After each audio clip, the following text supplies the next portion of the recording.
La vie en entreprise réserve parfois des surprises. Un patron compiègnois a convaincu 17 de ses 42 salariés de se jeter à l'eau, au sens propre évidemment. Le défi est de taille, aller de Quiberon à Belle-Île en se relayant, soit 14 km nagés en pleine mer.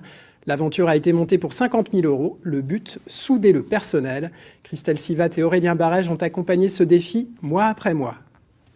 Là, on l'a fait, ça y est, c'est cool, trop cool, franchement. Une grande joie parce que autant de préparation, on est tellement content d'y arriver.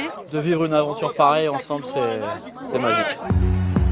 Du bonheur, mais surtout la fierté d'avoir relevé le défi, certainement le plus fou de leur vie. 14 km de nage en plein Atlantique, un challenge de haut niveau pour ces amateurs de natation qui ont dû se surpasser pour relever le défi de leur patron. Nous les avons suivis pendant plusieurs jours. Dans ces locaux, des spécialistes de la vente en pneumatique via Internet, une petite entreprise de 42 employés qui en 10 ans n'a cessé de grossir. À la tête du groupe, un sportif, un challenger dans l'âme, Pierre Guirard, un patron convaincu que le bien-être au travail peut aussi passer par le sport. Notre idée, c'est plutôt d'essayer de faire goûter à des gens qui auraient oublié le sport ou qui auraient oublié les valeurs du sport, de leur faire retoucher du doigt. C'est ce qu'on a fait et finalement ce qui fonctionne aujourd'hui.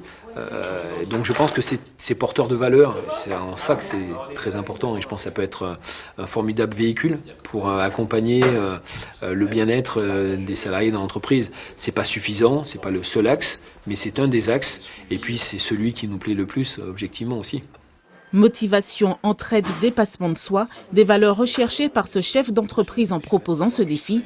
14 km en nage libre en relais entre Quiberon et Belle-Île-en-Mer. Quand on se surpasse dans un domaine, à un moment, dans un autre domaine, et notamment dans son travail, mais aussi à titre personnel, dans sa vie familiale, on peut avoir besoin d'aller chercher cette petite flamme supplémentaire et je pense que les gens la trouveront naturellement. Ce défi, ils sont 17 sur 42 à l'avoir accepté, des nageurs confirmés et d'autres beaucoup moins. J'ai appris à nager avec ce défi. Je me suis lancé le défi à moi-même, de prouver à moi-même que je pouvais y arriver, je pouvais le faire. Je me sens bien, je sais nager le crawl, je vais pas dire parfaitement, mais correctement. Et je sais travailler ma respiration paisiblement. C'est une chose qu'on on ferait pas tout seul, ou peut-être même si on le voyait à la télé, on s'inscrirait pas. Et là, on nous le propose, et plus un challenge personnel que pour la société, quoi. Pour y arriver, les 17 nageurs s'entraînent depuis novembre 2017 en dehors des heures de travail, le matin ou le soir à la sortie du bureau. Des entraînements en piscine, en mer et au lac. Une préparation de haut niveau encadrée par Stéphane Leca de la Fédération française de natation. Le rythme, c'était à minima 4 séances par semaine.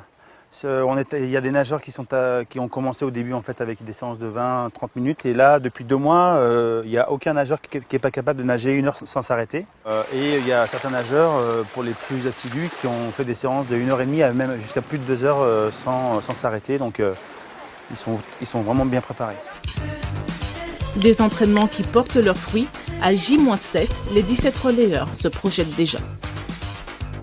Oui, j'imagine une mer compliquée peut-être, le fait qu'on va avoir à travers l'eau, donc peut-être on verra des éléments qu'on n'aperçoit pas ici dans le lac. J'ai hâte.